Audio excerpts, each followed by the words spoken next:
Hey Eagle fans, this video is brought to you guys by PandaSupps. Get 30% off plus free shipping at pandasupps.com when you use the promo code CHAT. That's pandasupps.com, promo code CHAT for 30% off plus free shipping. So on today's Philadelphia Eagles Now video, we will go through the Eagles' latest news and rumors as, of course, training camp is here, and a lot of stuff is trickling out from that. We'll start with the big news, the breaking news of the week, is that the Eagles suddenly lose one of their starting linebackers, Jatavis Brown, who is retired at the age of 26. It's very strange, right? So let's go back, as we always do. The start of the offseason, the Eagles, of course, didn't do anything in the linebacker position. I was frustrated by this, and everyone kept telling me, well, wait, they signed Jatavis Brown. He's 26 years old. He played for the Chargers. He's going to be a big-time solution at the linebacker position. Now, I was skeptical, but it's the only option the Eagles had, and so I went ahead and said, okay, Jatavis Brown starts. That's going to be just fine. The problem is that he is now retired. Didn't say why he retired, whether it's COVID-related or something else, but it leaves a massive, massive hole on an already very, very weak linebacking core.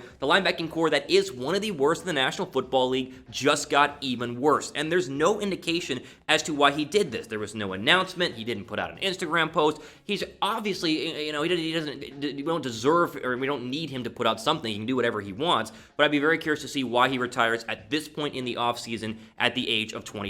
The New York Post has really the only big write-up on this, saying, quote, Brown, a fifth-round draft pick in 2016, was in the mix to compete for a starting spot with the Eagles and expected to contribute on special teams. The Eagles will receive $900,000 in cap relief as a result of Brown retiring. So I guess you get, a little less than $1 million in cap relief overall. It's just really surprising, and it doesn't make any sense. And again, it leaves a massive hole at linebacker, which we'll talk about here in 1 second. I'm going to say surprising is my one-word reaction, but what's your one-word reaction to Brown retiring? Let me know down below in the comments section. You go now to the depth chart, which, as I keep saying, was already, bleak and very, very thin, and we just got to stare at it and go, listen, Nathan Gary better be as good as everyone keeps telling me he is, because, yes, he has a lot of tackles, a lot of experience, but is he ready to be the #1 best linebacker on the Philadelphia Eagles? The best guess right now is Gary, TJ Edwards, and Singleton are going to be your 3 starters. Duke Riley's been a real special teams guy. Like, do you expect Duke Riley to roll in there and be a starter? Hopefully not. And then the mix of rookies, Davion Taylor, who is too small, really, in my opinion, to be a starting outside linebacker, played a little bit of safety, kind of been that hybrid area. Is he big enough to be a tackling outside linebacker in a 4-3 defense? And then probably my favorite to get some playing time is Sean Bradley, who was the rookie out of Temple, but a very late-round draft pick because he came out of Temple. So however you look at it, it's surprising that Brown retired, but the Eagles are now stuck with this current depth chart, and that's where they're going to have to figure out who is the best and the best 3 starters to go ahead and play to enter the season. Now, technically, there are some notable free agents the Eagles could go out and look for if they wanted to look at the free agent market. Here are some names that you would recognize if you saw them. Mark Barron, the former Bama player, Alec Ogletree, the former Giant, Wesley Woodyard, the former Jet and Bronco, Paul Warlow, technically a former Eagle, and then Michael Kendricks, also the former Eagle. But the problem with all these guys, they're either too old, they're either washed up, or in Michael Kendrick's case, he still has pending legal troubles and could still face jail time for insider trading, I believe, alleged insider trading. So all of these guys, while their names, you say, oh yeah, I remember Alec Ogletree on the Giants, or oh yeah, Wesley Woodyard on the Broncos. Well, Wesley Woodyard's 34 years old. There's reasons why these guys are unsigned right now. So the full breakdown on Jatavis Brown is this. We don't know why he retired. Like I said, maybe it's COVID, maybe it's not, maybe he's worried about the season, maybe he just is done with football. That's fine, that's possible. The Eagles depth chart is what it is. It's not great. You just got to kind of work around it and hope the D-line is good enough to kind of plug and fill those holes. And finally, a lot of people will say, well, go find a free agent linebacker. There aren't a lot of good options, as I just showed you there. And the people unnamed in my total rankings in terms of the 5 free agent linebackers, the unnamed guys are even worse. So I'll ask you guys this. Do the Eagles need to sign a linebacker right now in free agency? Type Y down below for yes, and type N down below for no. If they were to sign somebody, we'll have it covered here, as we always do on Philadelphia Eagles Now, so be subscribed for that, because if they were to make some weird move, or if they start, playing Sean Bradley as a starter, we're going to cover that all here, as we always do, week in and week out on Philadelphia Eagles Now, so be sure to go ahead and subscribe. This next one that we want to talk about, I got to preface by saying it's a complete rumor and complete speculation. So this is the whole Jalen Hurts thing you probably saw in the title. Let's just break this down. So Elliot Short-Parks, of course, works for 94.1 WIP, the flagship Entercom radio station in Philadelphia, and he's one of the ones who likes to kind of stir the pot in the whole Eagle world of reporters, including myself. So Short-Parks today released this crazy idea of trading Jalen Hurts in 2021. You probably saw it on Twitter, and you're going, what is all of this? Thomas, please break it down, and I will. So here's the deal. Parks mentions that there, of course, is the possibility that there's going to be no college football in 2020, which technically, yes, is a real possibility. And he went ahead and cited that there might be some teams, as many as 15 teams next year during the draft, who could use a new quarterback. And instead of looking at, the lesser known quarterbacks, instead of having a full year in 2020 to watch them play and to do your scouting, you'll have to wait. And they technically, with no college football, might have to not even play. So a guy like Jalen Hurts, who has been a proven player his final year at Oklahoma and obviously at Alabama, could be a big-time trade target for the Philadelphia Eagles to one of these quarterback-needy teams. This technically makes sense, but it still is a little bit confusing. So here's what Parks said on his column on 94WIP.com, said, quote, "No college football might help the Eagles slightly in a potential Hurts trade. There'll be a large group of teams looking for quarterbacks with not many great options out there.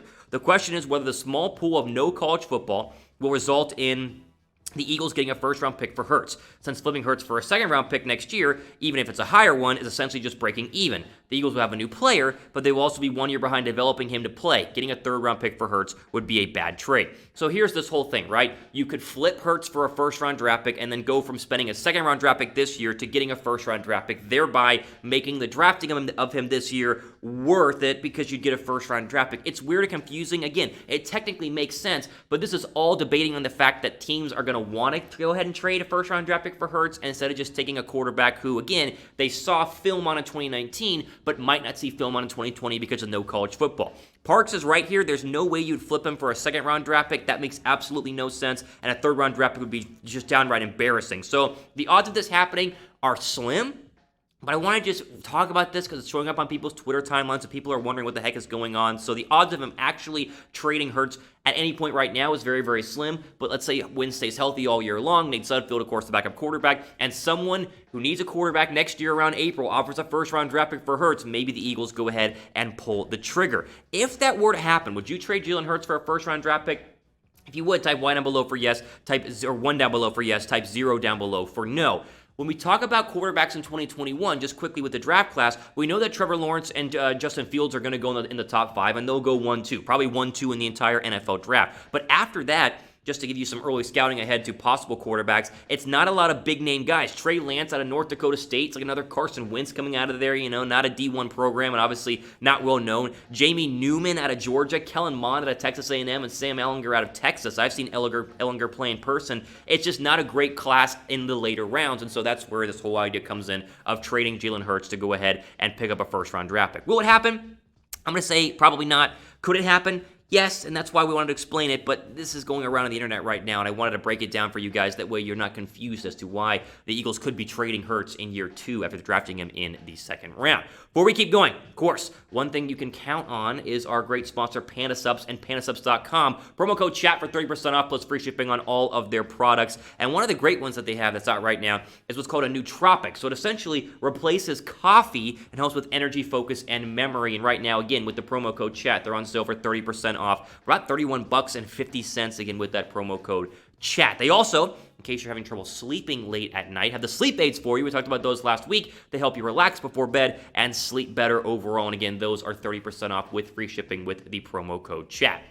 Hey, final thing I want to talk about here on this episode of the Philadelphia Eagles Now, the news and rumors version, is the Miles Sanders factor in effect going into next year. We've talked about Miles Sanders. I've said before, Miles Sanders is basically guaranteed to be a 1,000-yard rusher. Well, Sanders met with the media virtually via Zoom over the past couple of days, and entering his second season, he has talked about how he's bulked up a little bit, how he's trying to break more tackles going forward, and then looking back, how he should have been a 1,000-yard rusher his rookie year, which bodes well for him being a 1,000-yard rusher.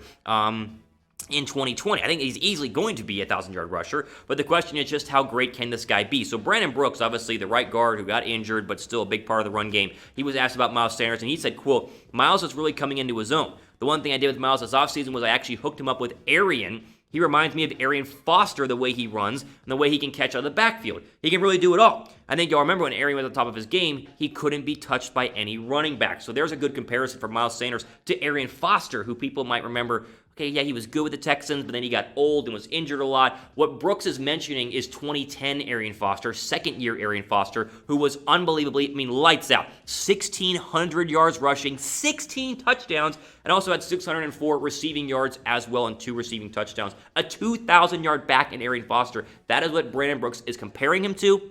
has even hooked him up with in terms of getting Miles Sanders ready for the 2020 season. Sanders, again, last year, 818 rushing yards, 3 touchdowns, 509 receiving yards. He was already a 1,000-yard multi-role back. The question is, can he be a 1,000-yard rusher in 2020? And he mentioned that. He talked about that in the Zoom meeting that I mentioned earlier on in the video. Before I give you guys what he said, though, if you guys think Miles Sanders will be a 1,000-yard rusher, give this video a thumbs up. So here's Miles Sanders on his 1,000-yard season. Again, just the other day over Zoom, said, quote, I just want to get stronger. I want to get a stronger upper body and lower body-wise. I just get stronger altogether. I want to break more tackles to show a little bit more on the ground. Watching film, I probably left about 200 or 300 yards left on the ground. I could have had a 1,000-yard season. That's good news for Eagle fans in terms of, hey, I left a lot of yards on the field. I recognize that. I know how to,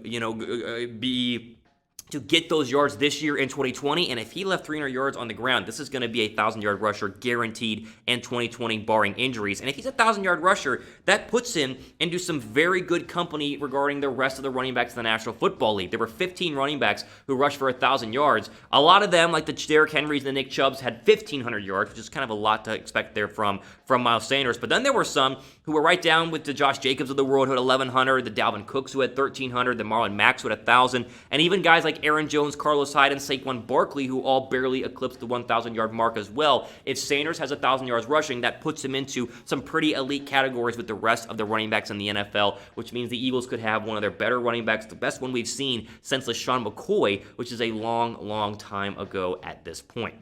There you go, though. All time we have for today here on Philadelphia Eagles Now. I wanted to get you guys the latest news and rumors. The Jatavis Brown situation is weird. We have no real indication why he retired, but now the Eagles linebacking core worse than where it started. This whole idea of trading Hurts because quarterbacks might not play in college football is interesting, but unlikely. And finally, of course, Miles Sanders and the 1,000-yard season quest, I think, is more likely guaranteed than anything else with the Eagles this year. I think he's going to be fantastic. All time we have for today here on Philadelphia Eagles Now. I am Thomas Mott signing off for the rest of your day.